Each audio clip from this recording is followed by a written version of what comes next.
Hello बच्चों, let's start the question. The question says which of the following structures correspond to the product expected when excess of C6H6 reacts with CS2Cl2 in presence of anhydrous AlCl3. तो हमें पूछा गया है यहाँ पे, जब हम किसकी रिएक्शन करवाते हैं, C6H6 मतलब बेंजीन की रिएक्शन जो एक्सेस में है हमारे पास में, उसकी रिएक्शन CS2Cl2 के साथ में करवाते हैं in the presence of anhydrous AlCl3. तो हमें जो फाइनल प्रोडक्ट है वो क्या मिलेगा. ठीक है, तो हम सबसे पहले इसके लिए की कंसेप्ट लिखते हैं. की कंसेप्ट, तो यहाँ पे जो रिएक्शन हो रही है बेंजीन की रिएक्शन CH2Cl2 के साथ में in the presence of AlCl3, तो वो एक इलेक्ट्रोफिलिक एरोमेटिक सब्स्टिट्यूशन रिएक्शन होती है. तो हम यहाँ पे जो की कंसेप्ट है उसमें इलेक्ट्रोफिलिक एरोमेटिक सब्स्टिट्यूशन रिएक्शन के बारे में लिखते हैं. In electrophilic aromatic substitution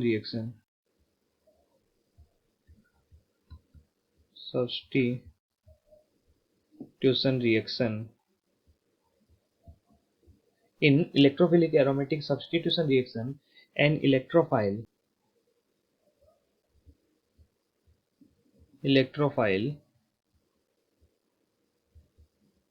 attacks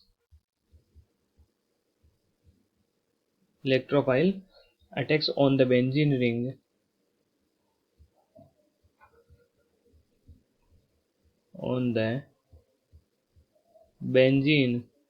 यहाँ पे हम एरोमेटिक रिंग लेते हैं, तो एरोमेटिक रिंग ज्यादातर हम बेंजीन रिंग ही लेते हैं, इसलिए हमने यहाँ पे बेंजीन रिंग लिख दिया. ठीक है, एंड रिप्लेस द एटम या replace an atom which attached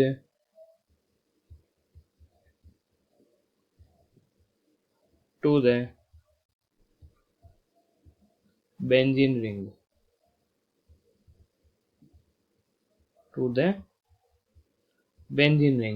ठीक है, तो यहाँ पे हमने इलेक्ट्रोफिलिक एरोमेटिक सब्स्टिट्यूशन रिएक्शन के बारे में लिख लिया.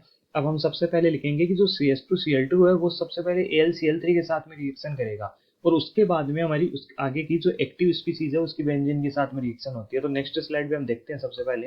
सबसे पहले होगा क्या यहाँ पे, जो CH2Cl2 है, इसको हम पूरा लिख लेते हैं. जो CH2Cl2 है,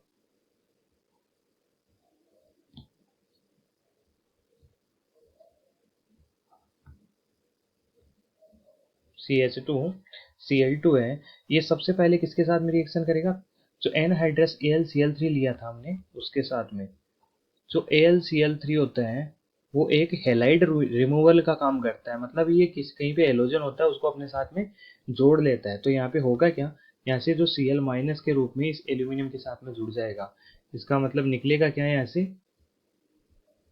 AlCl4 माइनस, तो हमें मिलेगा क्या, CH2Cl प्लस, पॉजिटिव आ गया बिकॉज Cl माइनस के रूप में निकल गया था, प्लस में AlCl4 माइनस. अब यहाँ पे क्या होगा, देखो ये एक्टिव स्पीसीज बन गई है, यहाँ पे ये एक्टिव स्पीसीज है.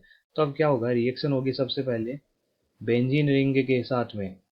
जैसे ये बेंजीन रिंग है हमारी C6H6 प्लस CH2Cl प्लस है, और यहाँ पे होगा क्या, जैसे ये डबल बॉन्ड है एज ए न्यूक्लियोफाइल बिहेव करता है, और इसी CH2Cl जो एज ए इलेक्ट्रोफाइल बिहेव करता है, ये है ना, ये एज ए इलेक्ट्रोफाइल बिहेव करता है, और इसके साथ में रिएक्शन करेगा इलेक्ट्रोफिलिक एरोमेटिक सब्स्टिट्यूशन, और जो फाइनल प्रोडक्ट हमें क्या मिलेगा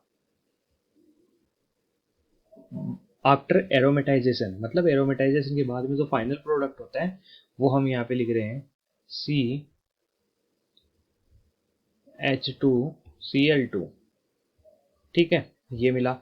अब हमने क्या बोला था कि हमारे पास में जो बेंजीन है वो एक्सेस में है, तो यहाँ पे होगा क्या, जो AlCl3 है ये भी तो हमारे पास में और पड़ा है अभी. ठीक है, तो ये AlCl3 क्या करेगा, यहाँ से फिर से ये जो क्लोरीन है इसको Cl माइनस के रूप में अपने साथ में जोड़ लेगा. तो यहाँ से निकल क्या जाएगा, AlCl4 माइनस, ये बाहर निकल जाएगा और हमारे पास में बचेगा क्या,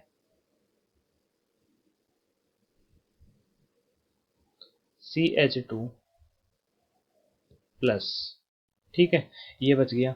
अब हमारी फर्दर रिएक्शन क्या होगी, जो C6H6 है वो हमने क्या ले रखा है, एक्सेस में ले रखा है। ठीक है, तो ये C6H6 और बड़ा है इसका मतलब हमारे पास में, और तो इसकी रिएक्शन हमने किसके साथ में करवाई, इसके साथ में।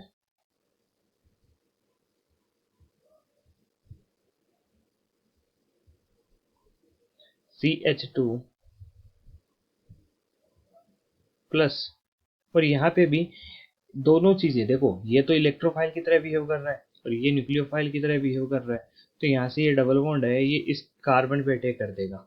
ठीक है, और यहाँ पे भी जो इलेक्ट्रोफिलिक एरोमेटिक सब्स्टिट्यूशन रिएक्शन की प्रोसेस होगी और जो फाइनल प्रोडक्ट है वो हमें क्या मिलेगा, ये एक बेंजीन रिंग है। ठीक है, इसी तरीके से ये दूसरी बेंजीन रिंग है हमारे पास में, और इन दोनों के बीच में क्या प्रेजेंट है यहाँ पे, CH2। ठीक है, तो इस तरीके से हमारे पास में जो फाइनल प्रोडक्ट है वो बनेगा। तो हम ऑप्शन में देखते हैं, तो option D is the correct option. Okay, I hope you understand, thank you.